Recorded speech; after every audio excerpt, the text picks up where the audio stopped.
This morning, today feels lighter, not because everything is finished, but because I'm standing more firmly in myself. This week, I'm keeping my boundaries intact, not arguing, not explaining, just honoring what I will and will not carry.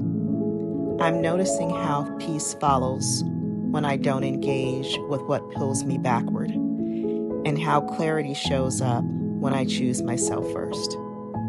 I'm learning something important. When I step back, I create space for others to step forward.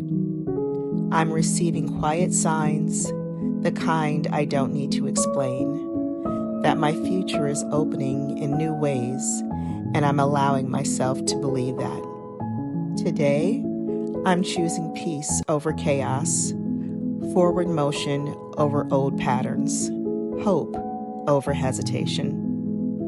Today, I'm dusting myself off, and I'm ready to move again, stronger, cleaner, and rooted in my worth. If you are listening and need a reminder, light finds us when we choose ourselves. And today, I choose me.